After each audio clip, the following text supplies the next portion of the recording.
நமக்காக பாவமான ஆண்டவராகிய இயேசு கிறிஸ்துவின் நாமத்தில் உங்கள் யாவருக்கும் என்னுடைய அன்பான வாழ்த்துக்கள். இந்த நாளின் தியானத்தினுடைய தலைப்பு திரு பிரசன்னம், பிரசன்ஸ் ஆஃப் காட். வாசிக்க வேண்டிய பகுதி சங்கீதம் 22 முதல் 10 வசனங்கள். என் தேவனே, என் தேவனே, ஏன் என்னை கைவிட்டீர்? எனக்கு உதவி செய்யாமலும் நான் கதறி சொல்லும் வார்த்தைகளை கேளாமலும் ஏன் தூரமாயிருக்கிறீர்?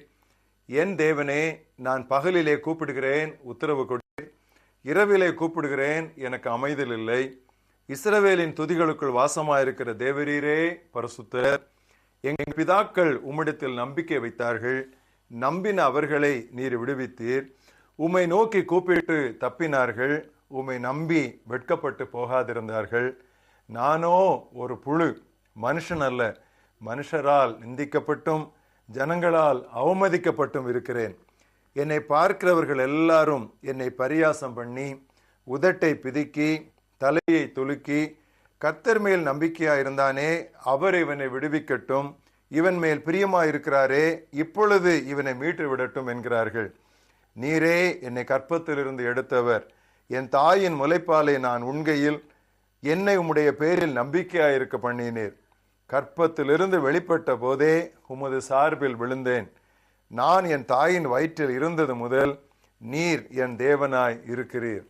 இன்னொரு வசனம் மத்தேயு 27 அத்தியாயம் 45 முதல் 49. 6 மணி நேரம் முதல் 9 மணி நேரம் வரைக்கும் பூமி எங்கும் அந்தகாரம் உண்டாயிற்று. 9 மணி நேரத்தில் இயேசு ஏலி ஏலி லாமா சபக்தானி என்று மிகுந்த சத்தமிட்டு கூப்பிட்டார். அதற்கு என் தேவனே, என் தேவனே, ஏன் என்னை கைவிட்டீர் என்று அர்த்தமாம். அங்கே நின்றவர்களில் சிலர் அதை கேட்ட பொழுது, இவன் எலியாவை கூப்பிடுகிறான் என்றார்கள்.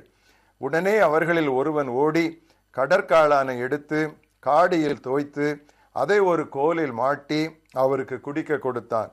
மற்றவர்களோ, பொறு, எலியா இவனை ரட்சிக்க வருவானோ பார்ப்போம் என்றார்கள். இன்றைய மனப்பாட வசனம், என் தேவனே, என் தேவனே, ஏன் என்னை கைவிட்டீர்? My God, my God, why have you forsaken me? இதுவே சிலுவையில் இருந்து வந்த மையக்குரல். ஒருபோதும் நாம் விடப்படாதபடி கிறிஸ்து நொடிப்பொழுது கைவிடப்பட்டார். பாவத்தை குறித்த அறிவு நமக்கு திருச்சட்டத்தினால், நியாயப்பிரமாணத்தினால், the law of God மூலமாக வந்தது. பாவம் நம்மை கடவுளை விட்டு பிரித்தது. ஏசாயா 59:2, உங்கள் அக்கிரமங்களே உங்களுக்கும் உங்கள் தேவனுக்கும் நடுவாக பிரிவினை உண்டாக்குகின்றன. சிலுவையில் தொங்கிக் கொண்டிருந்த இயேசுவின் போது நம்முடைய பாவங்கள் அனைத்தும் சுமத்தப்பட்ட போது தீமையை பார்க்க மாட்டாத சுத்த கண்ணராகிய இறைவன் தமது முகத்தை குமாரனுக்கும் மறைத்து விட்டார். பாவமறியாதவர் நமக்காக பாவமானார். He became sin for us. Not just he bore our sins, but he became sin for us. நமது பாவங்களை சுமந்தார் என்று மட்டுமல்ல, அவரே நமக்காக பாவமானார்.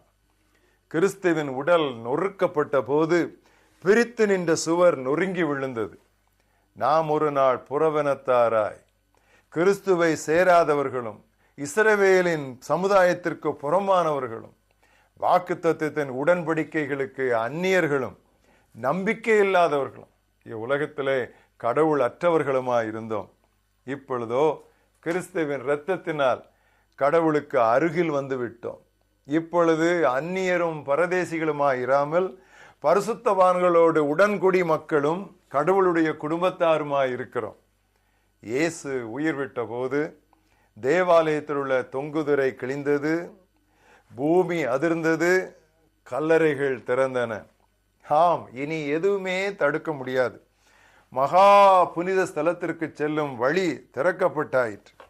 இப்பொழுது தைரியமாய் நாம் கிருபாசன தண்டையிலே சென்று விடலாம். எல்லாம் அந்த சிலுவையினாலேயே. எல்லா வேளைகளிலும் ஒன்று போல் நாம் தேவனுடைய பிரசன்னத்தை உணர முடியாது. We cannot feel the presence of God at all times the same way. ஆனால் மாறிக்கொண்டே இருக்கும் நம்முடைய உணர்ச்சிகளை, ஃபீலிங்ஸை நாம் சார்ந்திருக்க வேண்டியதில்லை. இம்மானுவேல், தேவன் நம்மோடு இருக்கிறார். இறைவன் நம்மோடு இருக்கிறார். அதுதான் உண்மை. ஜான் வெஸ்லி கடைசியாக சொன்ன ஒரு கூற்று, கடவுள் நம்மோடு இருப்பதே எல்லாவற்றிலும் பெரியது. The greatest of all is God is with us என்று சொன்னார். என்னே உறவு. யோவான் எழுதிய முதல் நிருபத்தை இறையுறவின் நிருபம் எனலாம். அதாவது an epistle of fellowship. அதை அவர் எவ்விதம் துவங்குகிறார் தெரியுமா? எங்கள் நெருக்க உறவு, எங்கள் ஐக்கியம் பிதாவோடும் அவருடைய குமாரனாகிய இயேசு கிறிஸ்துவோடும் இருக்கிறது. நாம் இவ்வுலகில் பிரியமானவர்களே தனியாக இல்லை. கடவுள் நம்மோடு இருக்கிறார். கிறிஸ்து நமக்காக இருக்கிறார். Christ is for us. கிறிஸ்து நமக்குள்ளே இருக்கிறார். Christ is in us and கிறிஸ்து நம்மோடு இருக்கிறார். He is with us. என்ன அருமையான ஒரு ஆசீர்வாதம்! இதைவிட பேராசீர்வாதம் நமக்கு தேவையோ? இகத்தில் இறைவன் நம்மோடு இருக்கிறார், பரத்தில் நாம் அவரோடு இருப்போம். Here on earth God is with us. There in heaven we will be with God. Hallelujah.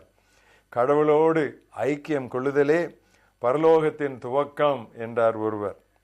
விண்ணை மண்ணில் அனுபவிக்க வழிவகுத்த சிலுவைக்காய் அல்லேலூயா. சிலுவையின் செய்தி உண்மையாகவே அது நற்செய்தியே. பெற்றோர் பிள்ளைகளுக்கு நெற்றியில் சிலுவை அடையாளத்தை போட்டு அனுப்புவது இதை நினைவுபடுத்துவதற்காகவே. மகனே மகளே போய்வாய் போய் வா, கடவுள் உன்னோடு கூட இருக்கிறார் என்று சொல்லுகிற பாவனையில் தான் அதை செய்கிறார்கள். 14ஆம் நூற்றாண்டில் வாழ்ந்த சீர்திருத்தவாதி மார்ட்டின் லூத்தர் இவ்விதமாக சொன்னார், கிறிஸ்து இருந்தால் கிடங்கும் சிங்காசனமாகும், கிறிஸ்து இல்லையேல் சிங்காசனமும் நரகமாகும். தேவனுடைய பிரசன்னத்தை நினைவுபடுத்திக் கொண்டே இருங்கள். Keep practising the presence of God. அதற்கு துதித்தல் ஒன்றுதான் மேலான வழி. காலையும் மாலை எவ்வேளையும் கர்த்தரை கருத்துடன் பாடிடுவேன். இதுவே இயேசு கிறிஸ்துவின் அனுபவம் கூட. அப்போஸ்தலர் 2:25-28. இயேசுவை குறித்து தாவீது, கர்த்தரை எப்பொழுதும் எனக்கு முன்பாக நிறுத்தி நோக்கி கொண்டிருக்கிறேன், நான் அசைக்கப்படாதபடி அவர் என் வலது பார்சத்தில் இருக்கிறார். அதனாலே என் இருதயம் மகிழ்ந்தது, என் நாவு களிகூர்ந்தது, என் மாம்சமும் நம்பிக்கையோடு தங்கியிருக்கும். என் ஆத்துமாவை பாதாளத்தில் விடீர், உம்முடைய பரிசுத்தர் அழிவை காணவிட்டீர். ஜீவ மார்க்கங்களை எனக்கு தெரியப்படுத்தினீர்.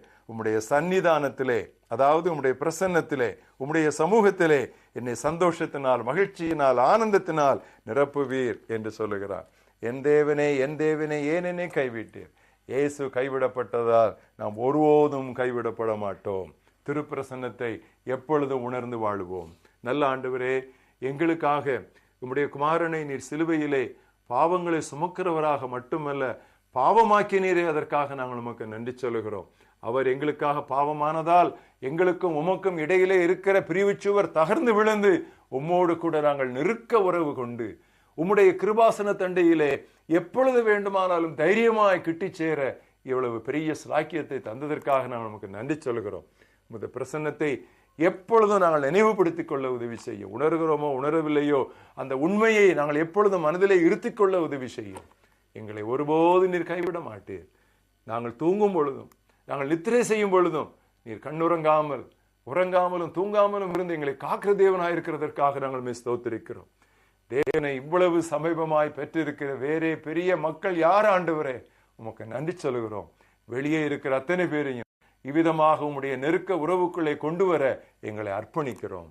இயேசு கிறிஸ்துவின் நாமத்தில் பிதாவே, ஆமென்.